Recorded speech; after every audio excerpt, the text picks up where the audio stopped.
नमस्कार जय जगन्नाथ। आज हूँ जन्माष्टमी तेणु जन्माष्टमी आज किसी स्पेशल आयोजन करूँ। यहाँ हूँ केउंझर प्रसिद्ध मुग खिचड़ी।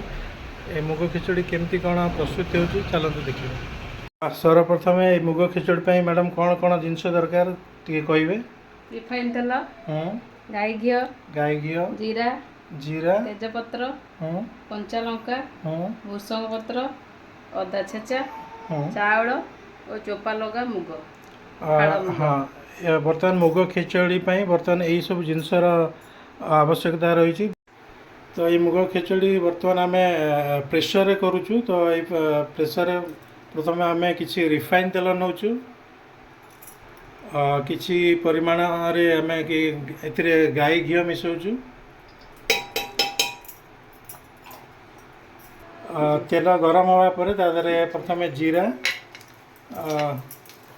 तेजपत्र कंचा लंका भृषंग पत्र छाड़ीद।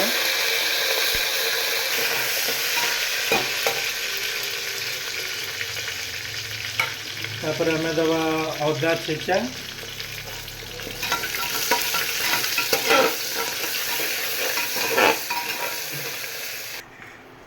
अदा भाजीगला आम चावल को दबा।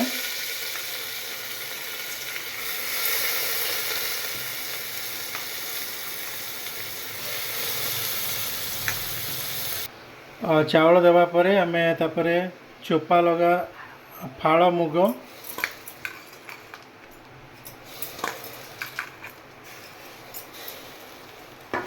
फाड़ मुग देला परे आपको कुछ समय तक प्रेसर गोले दबा। किछि हलदी गुंडा तादर ऐड करिबा। सबू पकेला परे चावल और मुग को भल भाव टिके मिक्स करिबा एवं किछि समय आंचरे रखिबा।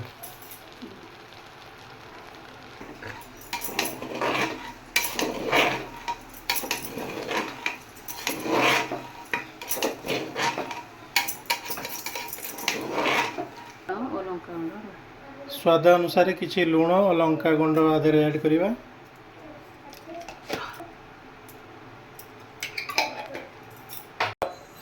स्वाद पाई एथिरे किछि परिमाण रे चीनी ऐड करिबा।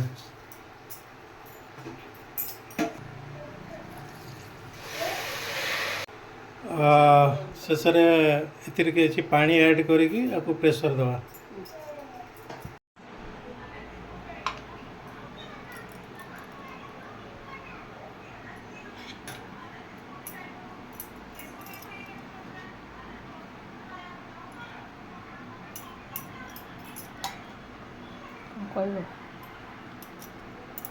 फाइनली आमर मुग खिचड़ी ये प्रस्तुत हो रेडी हो खूब सुंदर बास्ना होची।